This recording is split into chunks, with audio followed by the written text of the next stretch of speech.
കൊച്ചിയിൽ വിപിൻ സി വിജയനുണ്ട്. Vipin, very good morning. ഈ കിഫ്ബിക്കെതിരെ ഇഡി നൽകിയ അപ്പീൽ ഇന്ന് ഡിവിഷൻ ബെഞ്ച് വീണ്ടും പരിഗണിക്കുകയാണ്. ഒപ്പം തന്നെ ബി.ജെ.പി. ദേശീയ അധ്യക്ഷൻ നിതിൻ നബിൻ ഇന്ന് കേരളത്തിലെത്തുകയാണ്. ബി.ജെ.പിക്ക് കേരളത്തിൽ അടുത്ത നിയമസഭാ തെരഞ്ഞെടുപ്പിൽ ചില ലക്ഷ്യങ്ങളുണ്ട്. ആ ലക്ഷ്യങ്ങളിലേക്ക് കൂടുതൽ അടുക്കുക എന്നൊരു ഉദ്ദേശം കൂടിയുണ്ടല്ലോ. മറ്റൊന്ന്, മാർ ജോസഫ് പാംപ്ലാനിയുടെ ഹർജി ഹൈക്കോടതി ഇന്ന് പരിഗണിക്കുമെന്ന വാർത്തയാണ്. സൂരജ് ലാമയുടെ തിരോധനവുമായി ബന്ധപ്പെട്ട ഹർജി ഹൈക്കോടതി പരിഗണിക്കുന്നുണ്ട്. ഇതടക്കം എന്തൊക്കെ വാർത്തകളാണ് നമ്മൾ മധ്യ കേരളത്തിൽ നിന്ന് പ്രതീക്ഷിക്കുന്നത്?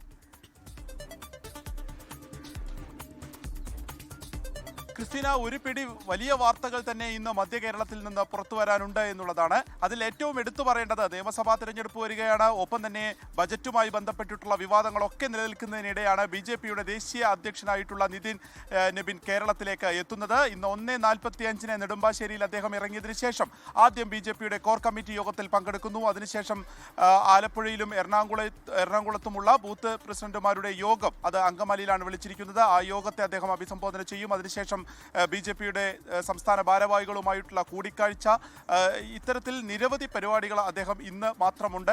RSS കാര്യാലയവും അദ്ദേഹം സന്ദർശിക്കും. നാളെ തൃശ്ശൂരാണ് അദ്ദേഹത്തിൻ്റെ പരിപാടി. നാളെ രാവിലെ അദ്ദേഹം കാലടി ശങ്കരാചാര്യരുടെ ജന്മഭൂമി സന്ദർശിക്കുകയും അതിനുശേഷം തൃശ്ശൂരിലേക്കെത്തി അവിടെ പ്രവർത്തകരുടെ ചുമരെഴുത്തുണ്ട്, അതിൽ പങ്കാളിയാവുകയും ചെയ്യും. ഭാരവാഹി യോഗവും തൃശ്ശൂരിലും നടക്കുന്നുണ്ട്. തൃശ്ശൂർ പ്രധാനമായും ബി.ജെ.പി ലക്ഷ്യം വെക്കുന്ന ഒരു സ്ഥലം കൂടിയാണ്. അതുകൊണ്ട് തന്നെ ഈ രണ്ട് സ്ഥലങ്ങളിലാണ് അദ്ദേഹം പ്രധാനമായും ഈ സന്ദർശനം, 2 ദിവസത്തെ സന്ദർശനത്തിൽ നടത്തുന്നത്. മറ്റൊന്നുള്ളത്, ഹൈക്കോടതിയുമായി ബന്ധപ്പെട്ടിട്ടുള്ള വാർത്തയാണ്. നമുക്കറിയാവുന്ന പോലെ തന്നെ കിഫ്ബിക്കെതിരെ ഇ.ഡി. രംഗത്ത് വരികയും ഇ.ഡിയുടെ ഹർജി ഇന്ന് ഡിവിഷൻ ബെഞ്ച് പരിഗണിക്കുകയും ചെയ്യുകയാണ്. മസാല ബോണ്ട് വഴി സമാഹരിച്ച തുക അത് സ്ഥലം വാങ്ങുന്നതുമായി ബന്ധപ്പെട്ട് ഉപയോഗിച്ചു. അത് ഒരു ലംഘനമാണ്, അല്ലെങ്കിൽ ഈ പണമിടപാടുമായി ബന്ധപ്പെട്ടുള്ള കിഫ്ബിയുടെ ലംഘനമാണ് എന്നുള്ളതായിരുന്നു പ്രധാനമായും ഇ.ഡിയുടെ വാദമുള്ളത്. ഇ.ഡിയുടെ ഹർജിയിൽ തെറ്റുണ്ടെന്ന് ചൂണ്ടിക്കാണിച്ച് കഴിഞ്ഞ പ്രാവശ്യം ഹൈക്കോടതിയുടെ ഭാഗത്ത് നിന്ന് ഒരു വിമർശനം ഉണ്ടാവുകയും ചെയ്തിരുന്നു. ഇപ്പോൾ ഇന്ന് വീണ്ടും ആ ഹർജി പരിഗണിക്കുകയാണ്. എന്നാൽ ഇത്തരത്തിലുള്ള ആരോപണങ്ങളൊക്കെ തള്ളിക്കൊണ്ടുള്ള ഒരു ഉത്തരമായിരുന്നു ഇതുമായി ബന്ധപ്പെട്ട കിഫ്ബി സർക്കാർ നൽകുകയും ചെയ്തിരുന്നത്.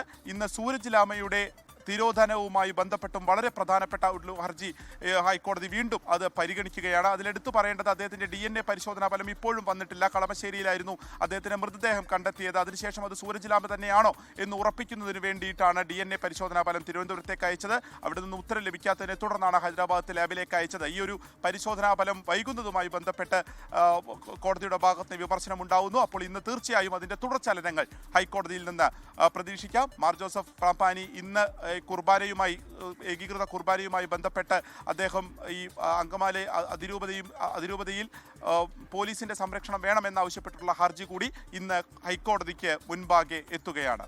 ക്രിസ്റ്റീന. ശരി, വിപിൻ സി വിജയനാണ് കൊച്ചിയിൽ നിന്ന് വിവരങ്ങളുമായി ചേർന്നത്.